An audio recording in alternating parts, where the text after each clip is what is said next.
안녕하세요. 코인 랩소디 오늘도 여러분들과 함께합니다. 본부장님 나와 계십니다. 어서 오십시오. 안녕하세요. 반갑습니다. 네, 오늘도 저와 함께 또 크립토 이야기부터 풀어가 보시면 좋겠습니다. 크립토 시장에서 또 한 번의 그 조정이 좀 나왔습니다. 그래서 어제는 이 시간에 85,000이었다면 오늘은 83,000달러에서 지금 브리핑을 하게 되네요. 이더리움은 더 낙폭이 컸었고 이때 이더리움에 관해서도 이제 뉴스를 준비했는데요. 자세히 여러분들과 또 이야기를 나눠보도록 하고요. XRP도 이제 하락세를 나타냈고 그다음에 BNB 코인, 솔라나 전반적으로 이제 주요한 코인들이 하락을 했는데 글쎄요. 이제 크립토컨트의 주경 대표가 약세장에 왔다라고 이야기했던 부분들이 다시금 좀 시장에 맞아가는 부분들인지를 확인을 해봐야 될 것 같고 알트가 시즌이 사실 그렇게 되면 이번 랠리에서는 오지 않았던 건데 이제 그렇게 되면은 코인 시장에서 살아남을 수 있는 코인이 이제 얼마나 되겠는가 그런 이야기들도 좀 나오고 있죠. 전반적으로 그냥 이제 무역 전쟁의 영향들을 좀 받아간 것도 확인이 되고 있고 이더리움을 비롯해서 알트코인의 약세들도 지금 확인이 되고 있는 시점입니다. 오늘 저랑 함께 뉴스들도 풀어보도록 할게요. 첫 번째 뉴스부터 같이 이야기 나눠볼게요. 다음 가상자산에 관한 현물 ETF가 XRP가 유력하다는 이야기가 나왔어요.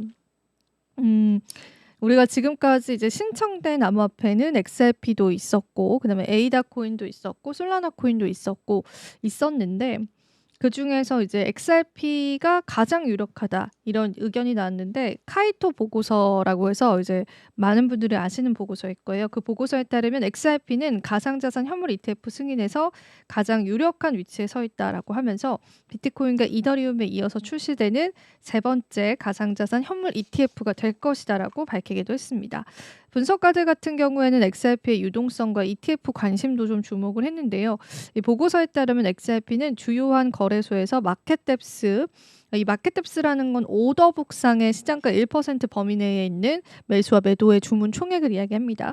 이 마켓뎁스가 가장 큰 수준이다라고 하면서 현재 XRP의 현물 ETF의 신청서도 무려 10건이 넘어가는 신청서이기 때문에 가장 유력하다고 내다봤습니다. 물론 이제 언제 승인이 될지 모르지만 승인이 된다면 아무래도 이 XRP가 가장 유력하지 않을까 그런 이야기가 시장에 나왔다라고 보시면 되고요.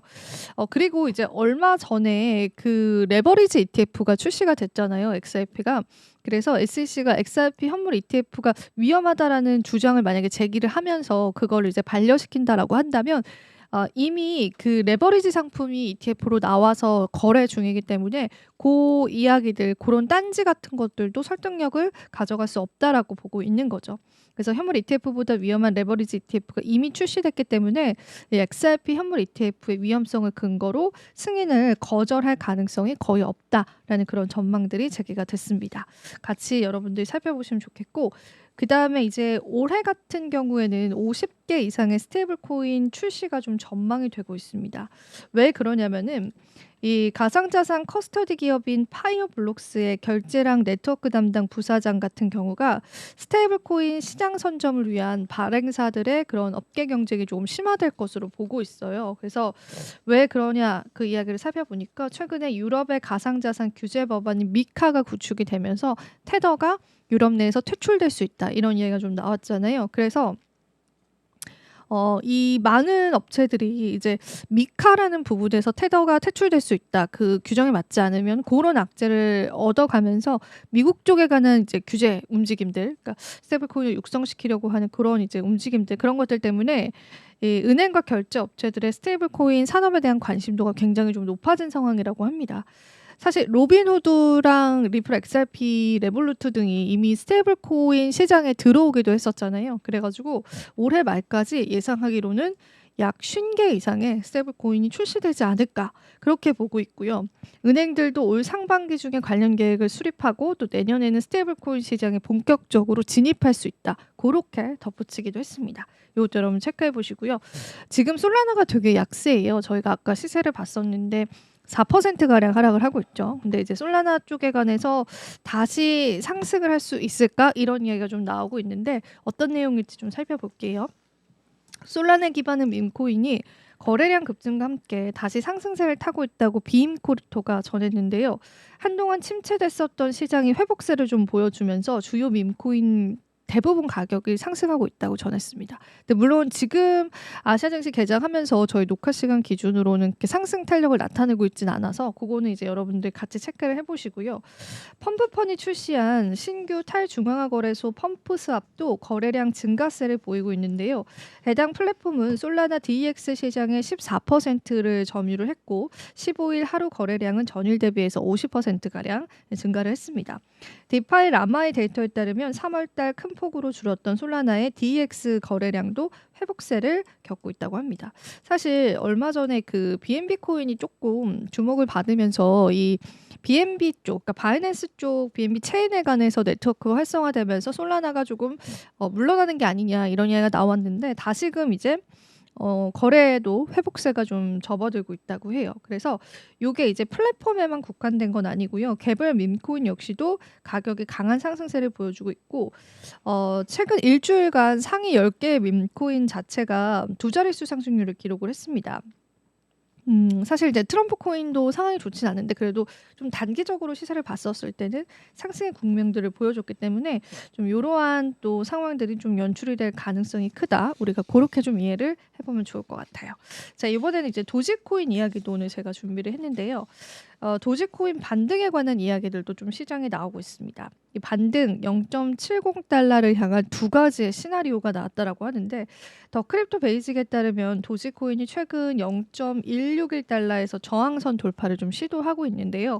매수세 부족으로 16일 0.155달러까지 하락을 했습니다. 최근 14일 동안 10% 이상 하락을 했고 분석가들은 이제 도지의 장기적인 반등 가능성을 제시하고 나섰다라는 분석 나왔습니다. 더 크립토 베이직은 트레이딩부의 사용자의 분석을 통해서 도지코인 자체가 요 상승 채널 위에서 움직이고 있다. 그렇게 분석을 했고요. 두 가지의 주요 시나리오를 제시를 했는데 어떤 시나리오인지 제가 체크를 해드릴게요. 일단 첫 번째는요. 하단 지지선에서 반등해서 다시 상단 돌파를 시도하는 상승 시나리오이고요. 두 번째로는 단기적으로는 0.08달러까지 하락을 하고 반등하는 조정 후의 상승 흐름 이렇게 두 가지의 시나리오를 제시를 했어요.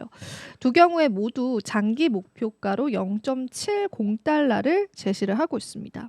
물론 지금 가격 대비해서는 상승폭을 가져가야겠지만 그리고 손절선을 제시를 해줬는데 손절선은 0.15달러 선이에요. 근데 이건 하나의 기술적인 분석에 근거를 한 거고 도지와 같은 밈코인들은 이제 시장의 뉴스와 같이 움직이는 경우가 많아서 여러분들이 좀 기술적인 분석들을 무조건 신뢰할 필요까지는 없지 않을까 그런 의견들도 좀 전달을 드려보도록 하고요. 그 마리테니즈, 알르 마리테니즈의 분석도 제가 자주 언급을 해드렸는데요.